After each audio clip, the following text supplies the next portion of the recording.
Alhamdulillah kita sudah selesai debat yang ketiga ya. Badan terasa ringan karena beban sudah lepas. Bersama Pak Suswono kami mencoba menampilkan yang terbaik secara isi, secara kalimat dan lain-lain. Kemudian kami mengaturkan terima kasih kepada KPU, kepada stasiun-stasiun televisi, kepada seluruh media yang sudah berkenan, Bawaslu juga.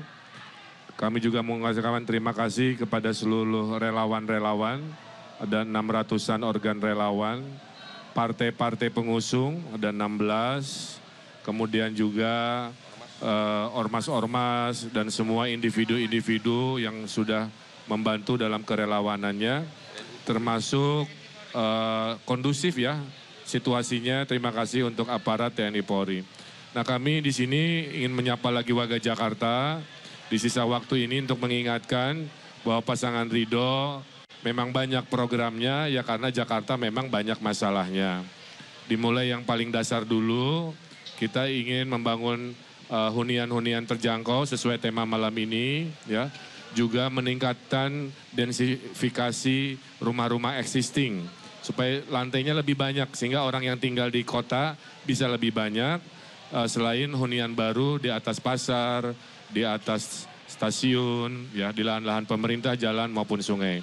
Kemudian titip kepada para ketua RT yang tadinya hanya 2 juta akan naik 4 juta dengan uang kehormatannya. RW juga sama, dari 2,5 juta akan naik menjadi 5 juta dalam bentuk uang kehormatan. Sisanya yang Jumantik, Dasawisma, Posyandu, PKK, LMK, Karang Taruna, FKDM juga akan dinaikkan dari 250.000 sampai 500.000-an. Semuanya sesuai dengan kebutuhannya akan dinaikkan. Mudah-mudahan ini berita baik. Selain juga tahun depan ibu-ibu Jakarta, bapak-bapaknya bisa nabung. Karena sekolah gratis di swasta akan mulai dihadirkan. Kemudian kredit tanpa bunga berbunga, tanpa agunan, itu juga akan membuat UMKM di daerah-daerah akan semakin meningkat. Dan yang teristimewa, insya Allah tidak akan ada lagi pengangguran, karena kami sudah menghadirkan 1 juta lapangan pekerjaan dengan konsep kota global, konsep ekonomi kreatif, konsep pariwisata internasional. Mudah-mudahan ini bisa dihadirkan sehingga program-program kita luar biasa. Kemudian juga yang ditunggu ibu-ibu, saya titip ibu-ibu ya, tebus murah, sembako murah itu nanti akan rutin sebulan sekali supaya harga terjangkau. Jadi sudah sembakonya murah, sekolahnya digratiskan, kemudian KJP dilanjutkan, anggaran para pengurus wilayah juga dinaikkan, termasuk rumah kita akan renovasi rapihkan, ada anggaran 50 juta per rumah sampai 100 juta, sehingga nanti kampung-kampungnya rapih. Ya, tidak ada seng lagi, tidak ada kardus lagi, semua akan rapi oleh program. Inilah kebijakan dari pasangan Ridho untuk memastikan golongan paling bawah itu kita lindungi, kita bersamai. Nah, tentunya juga program nasional ya, Giant Sea Wall Pak Prabowo kita akan sukseskan, kita akan sempurnakan. Juga program makan gratis, bergizi, kita luaskan untuk lansia, untuk ojol di hari-hari tertentu, kemudian juga transportasi dari zaman Pak Jokowi MRT yang sudah sangat baik, kita akan luaskan Transjakarta sampai Bogor, sampai Bekasi, sampai Tangerang, Jaklingko-nya sampai ke ujung kampung dan lain sebagainya. Jadi bisa dibayangkan banyak sekali program-program Ridho yang relevan untuk 5 tahun ke depan. Mudah-mudahan warga Jakarta bisa dengan jernih menyimak. Kami mohon izin untuk memajukan Jakarta sebagai pemimpin. Mudah-mudahan tanggal 27 November ajak tetangganya, keluarganya, semuanya akan menentukan wajah Jakarta yang luar biasa selama 5 tahun ke depan dengan prinsip keadilan dan naiknya kesejahteraan. Kenapa? Karena ke toko sepatu membeli kain, pilih nomor 1, jangan yang lain. Luar biasa. Saya kira itu mohon doanya dari semuanya. Terima kasih, silahkan jika ada 1-2 pertanyaan. Baik, mohon izin untuk Pak Suswono terlebih dahulu. Mungkin ada yang ingin disampaikan, Pak Sus?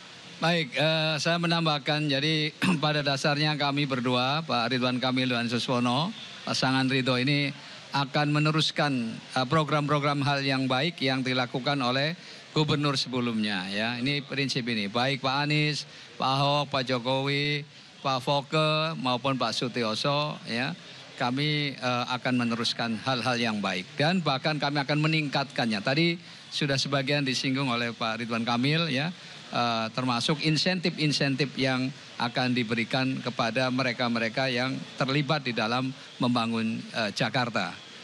Hal yang juga sangat penting adalah kami sangat senang, ya, dalam percaturan kontestasi ini boleh dikatakan menaikkan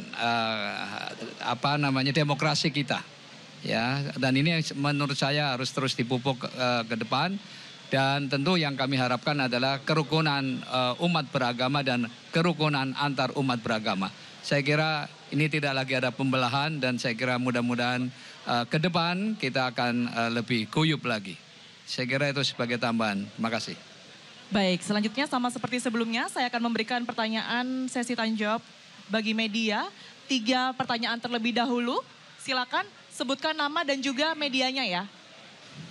Mohon maaf, Mas yang pakai baju hitam. Ya, nanti nomor 2. Oke. Terlebih dahulu, sebutkan nama dan juga medianya. Saya Lintang dari harianterbit.com. Kang Emil tadi kan paslon nomor 3 itu beberapa kali menyoroti program-program Kang Emil di Jakbar yang belum terlaksanakan. Nah, apakah Kang Emil merasa itu akan berimbas negatif atau enggak, atau gimana? Ya, saya juga heran ya. Semua pertanyaannya tentang masa lalu kan begitu ya. Sampai ada lagu khusus untuk Ridho diciptakan. Alhamdulillah.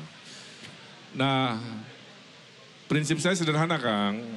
Banyak kerja pasti banyak cerita. Sedikit kerja, sedikit cerita. Tidak ada kerja, tidak ada cerita. Karena saya banyak kerja, mungkin ya pasti banyak catatan cerita. Selalu saya sampaikan, seburuk-buruknya pemimpin yang gak mau ambil risiko, gak mau ambil keputusan, karena takut membawa perubahan yang penuh resiko. Saya bukan golongan itu. Saya golongan yang mau berimajinasi, mengeksekusi, kadang berhasil, mayoritas berhasil tapi ada kurang-kurangnya. Jadi saya tidak terlalu khawatir. Bahkan tadi pertanyaan dari Pak Dharma juga saya tunggu-tunggu tentang masa lalu urusan PKL dan lain sebagainya, ya. Tapi yang terpenting seperti yang saya sampaikan di closing, kami berdua ini adalah pemimpin Pancasilais, ya. Karena Jakarta adalah Pancasila, betul? Wajah dari Indonesia, melting pot semua etnisitas. Semua gubernur itu beda-beda agama dan etnisitasnya. Dari mulai Pak Anies, Pak Ahok, dari mulai Pak Foke, dengan Pak Sutioso juga dengan Bang Ali Sadikin. Jadi saya kira kita tonjolkan semangat tadi, pemimpin banyak kerja, pasti banyak catatan, pemimpin yang mengayomi, melindungi semua golongan, melindungi semua agama, itulah kami dalam membangun Jakarta di 5 tahun ke depan. Dalam perjalanan, Kang, Mas ya, Bang, pasti ada dinamika, ya. Zaman Pak Ahok rame, pasti zaman kami kalau terpilih pun rame. Tapi itulah namanya dinamika pembangunan. Yang penting kita niatnya baik, seperti nasihat orang tua saya tadi kan, jadikan kekuasaan sebagai sarana, bukan tujuan, ya, dan memberikan manfaat dengan solusi inovasi. Kalau ditanya, kok banyak banget programnya, sampai tadi disebut salah satu ya, ya karena Jakarta memang banyak problemnya.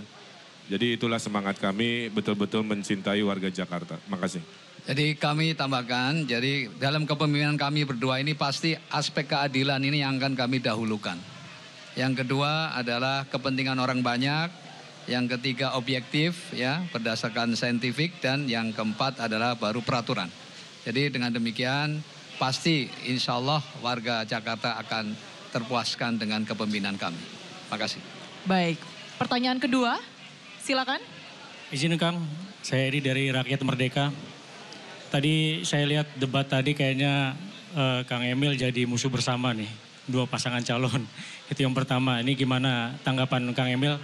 Yang kedua, dua-duanya menyatakan bahwa imajinasi pemimpin itu nggak penting. Tapi menurut Kang Emil kan memang visi itu kan harus berimajinasi dulu kan, baru diwujudkan. Ini gimana Kang mengenai tanggapan itu? Ada sebuah buku ya bisa di Google. Apakah Indonesia? Indonesia itu adalah masyarakat yang datang dari imajinasi. Beda-beda agamanya, beda-beda etnisitasnya, beda-beda kerajaannya. Tiba-tiba mau bersatu dalam merah putih. Itu kalau bukan karena imajinasi tidak mungkin terjadi. Itulah Bung Karno kan. Pemimpin kalau tidak bisa punya visi misi itu adalah kumpulan rencana. Rencana kan belum dilaksanakan. Kata lain dari rencana adalah imajinasi.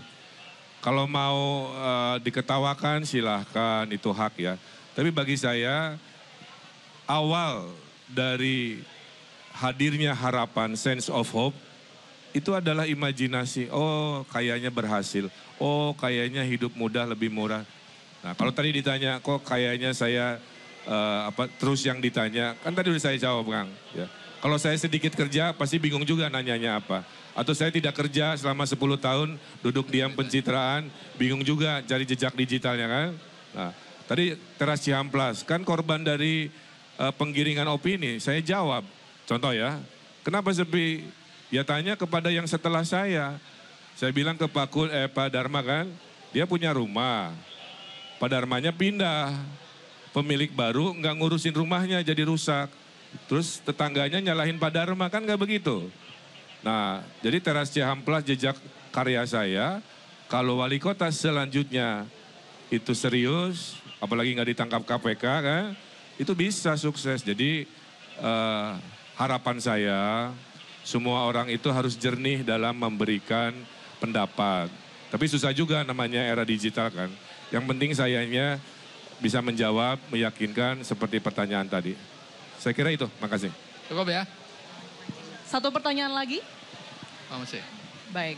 Selamat malam Kang Emil dan Pak Sus, saya Dita dari JPNN. Kang Emil, tadi terkait topik tentang hunian dan kepadatan kota, Kang Emil mungkin bisa dijelaskan komitmen Kang Emil agar tidak menggusur warga Jakarta untuk membuat hunian. Lalu tadi di dalam, tadi seperti kata Mas sebelumnya kan Kang Emil sempat seperti menjadi musuh bersama, tapi saya lihat Kang Emil juga mode menyerang gitu Kang Emil. Bahkan Kang Emil itu sempat menjindir PDIP dan Pak Ahok sebagai gubernur yang paling banyak menggusur ya Kang Emil ya. Lalu Kang Emil juga sempat membawa nama Pak Anies karena sebelumnya PDIP sempat menolak ide Pak Anies soal hunian yang 4 lantai itu Kang Emil. Mungkin bisa memberikan tanggapan sedikit Kang Emil soal sindiran kepada Pak Ahok dan PDIP. Ya, pertama begini, membahas Jakarta nggak bisa membahas hari ini. Harus membahas sebuah situasi di masa lalu. Makanya Pak Anies muncul dengan legasinya. Makanya Pak Ahok muncul dengan legasinya. Sampai Bang Ali Sadikin ya. Jadi saya kira itu hal biasa kepada dinamika-dinamika yang terjadi di Jakarta sebelumnya. Tapi menurut saya yang terpenting itu kan ke masa depan. Kira-kira gitu ya. Ke masa depan bagaimana solusi untuk Jakarta. Curhatan ibu-ibu, kita akan muliakan sekolah perempuan. Hanya pasangan kami yang divisi misinya nulis perempuan, bikin sekolah perempuan, perlindungan perempuan, paslon lain nggak ada. Berarti kan kita sangat peduli kepada perempuan Jakarta, tidak bisa hanya diurus oleh diri sendiri, kami akan hadir membersamai perempuan. Saya buktikan dengan program-program kepedulian seperti itu. Ya, kemudian tadi kredit murah dan sebagainya. Nah, kalau saya nanti jadi gubernur, pasti nanti juga oleh gubernur pelanjut saya, pasti akan dikutip juga, oh zaman Pak Ridwan dulu anu-anu. Jadi hal itu biasa-biasa aja. Cuman kan ada korelasinya, Mas Pram dan Bang Rano kan dari satu partai. Bahkan sering ada istilah petugas partai. Berarti kan gaya kepemimpinannya kurang lebih akan sama. Penggusuran itu kan tidak akan mungkin kalau tanpa restu dari partai kan. Ya, jadi logika-logika itu mudah-mudahan secara jernih dipahami oleh pemilih Jakarta. Ya. Dan kami bukan soal gusur-menggusurnya, yang penting itu dialognya. Ya. Dan memberikan solusinya. Saya berhasil merapihkan PKL Tapi saya kasih tempat penggantinya. 8 lokasi PKL zaman saya wali kota, saya rapihkan, dikasih penggantinya, dimuliakan. Ada yang masuk ke mall, saya lobby mallnya. Nah itu yang saya maksud ya. Adalah pemimpin harus berdialog, memberikan solusi, bukan asal memberikan satu arah kebijakan. Saya kira itu, terima kasih. Tadi ada program yang belum disampaikan Pak Emil ya, tadi soal menanam 3 juta pohon ya untuk mengatasi problem banjir di lingkungan ya, agar suhu Jakarta bisa turun sekitar 2 derajat Celcius. Yang kedua tadi soal KJP Plus ya akan diteruskan, jadi karena selama ini muncul ada isu-isu soal akan diputus atau dihentikan, itu tidak benar ya. Saya kira itu tambahannya yang... Oh ya, ada 17 golongan yang akan dibebaskan dari biaya transportasi. Ya, dari mulai Jaklingko sampai ke Transjakarta, LRT, MRT dan seterusnya. 17 golongan. Tidak 15. Baik, makasih. Baik, sudah terjawab ya 3 pertanyaan. Terima kasih banyak Bang Ridwan Kamil dan juga Pak Suswono.